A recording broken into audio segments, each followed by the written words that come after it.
Is the metalcore revival still going strong?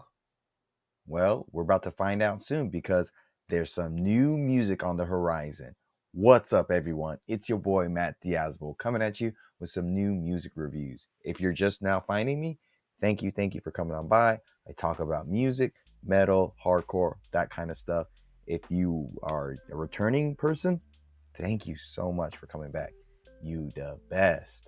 So today I am checking out the latest debut release from a band called Ends of Eden with their self-titled EP. If you've never heard about this band, don't worry. I never heard about this band until they contacted me for a review, so I'm really happy about that. Thank you for trusting me with your work, guys. I really appreciate it. But just a little background on them. Ends of Eden is a metalcore slash moshcore band that started back in about 2024 summertime, from what I've been told, pretty much. But yeah, they are based out of Massachusetts, and they want to bring back that emotional metalcore moshcore style that was really popular in the early 2000s with bands like Unbroken Wings, Seven Angels, Seven Plagues, Bury Your Dead, that kind of stuff. So these are the kind of bands that you like. This is an EP that you might like. And I would say there's a strange nostalgic pulse running through the band and this EP.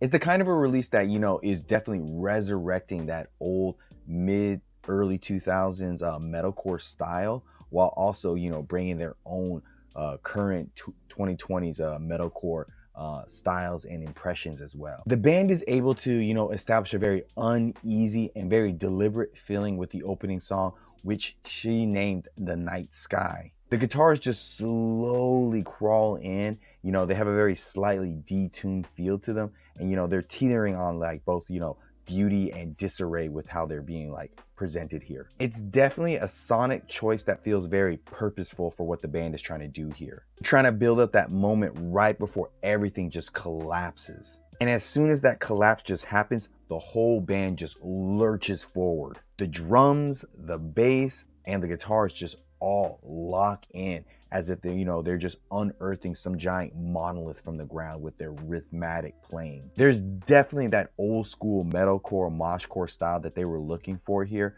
with some very complete and very high-pitched vocals. Just like, the old metalcore bands of back in the day, they have like a soft spoken word section, like a little interlude right before the breakdown. The song definitely has a familiar vibe to it. They are trying to recreate that emotional moshcore kind of aesthetic from the early 2000s with this metalcore style of playing. Even if the execution is a little bit stiff, the band definitely has a lot of heart and rawness to them. So I want to play a small clip of the song called In Which She Named the Night Sky.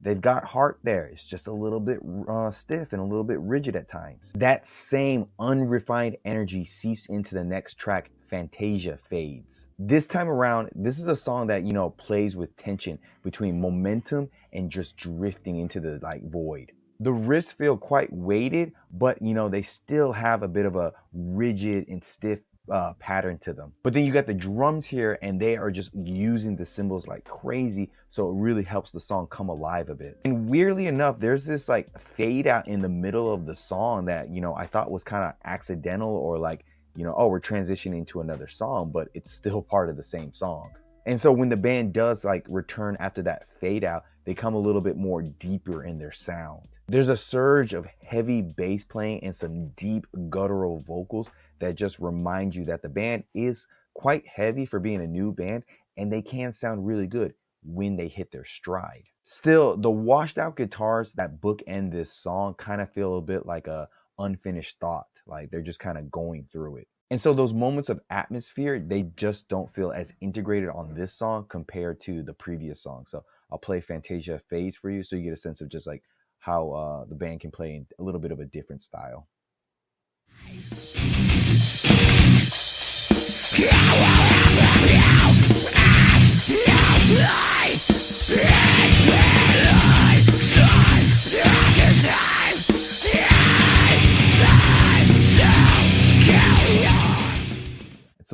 rough and a little bit all over the place, but you know, they're striding along. But then the next track of Hydrerian, I don't know how to pronounce that. Sorry if I messed it up, guys.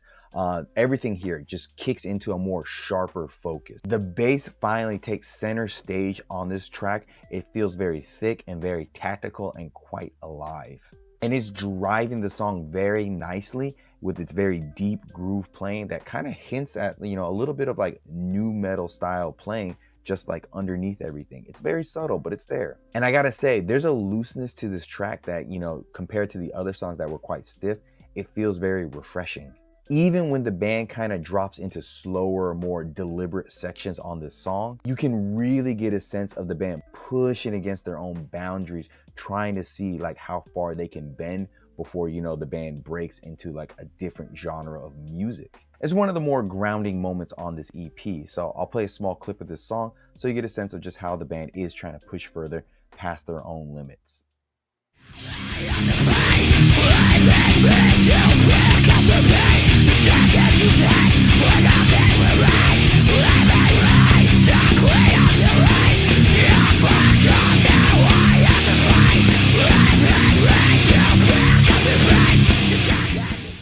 Those screams, he's doing a really good job there. And then at the end of the song, there's a small sample clip that bridges this song to the last song, their self-titled song called Ends of Eden, which feels like both, you know, accumulation of everything they've done here while also being a bit of a contradiction to it. The chugs, they're hitting harder here. The drums slam more confidently. And the riffs at times kind of twist and turn a little bit here and kind of give off a little bit more of an ambitious energy to it. But I have to say that the band kind of experiments a little bit here as well. Because here they got some deeper guttural vocals, some shifting guitar scaling, and another fade out that feels a little bit conceptually like okay, but it doesn't really stick the landing like it should. Still, regardless, in the second half of the song, the bass just really rumbles under everything and it just adds a lot of weight to things. It's a payoff for all the tension that's been building up since the first track on this EP. And then the clean vocals on this particular track, you know, they almost have like a ghostly, haunting feel to it, but they're very distant, like, you know, they're really struggling to cut through the mix. It's definitely very imperfect, but, you know, I think this band has that, you know, imperfect, unpolished feel to it because it is overall quite raw, earnest, and, you know, quite unvarnished. To put it simply, Ends of Eden isn't trying to reinvent metalcore here. If anything, they're just revisiting it with a sense of like reverence and grime to it that really puts their own unique spin on the genre. The record's rough production and occasional awkward transitions does undercut the intensity a bit, but I won't deny it. Those little imperfections, they do give it a little bit of like their own like character to it, because everything on here has a sense of sincerity to it, whether it be the chugs, the very strained clean vocals, or the slightly off-kilter drum hits.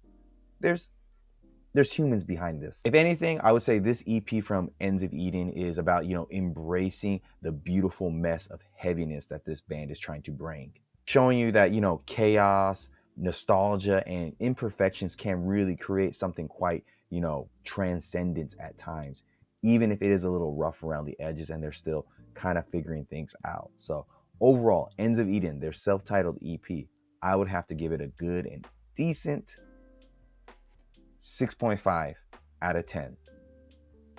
Links down below. Tell me what you think about this band, and always give me some recommendations. Down to check out new stuff. And until next time, guys, see you in the pit.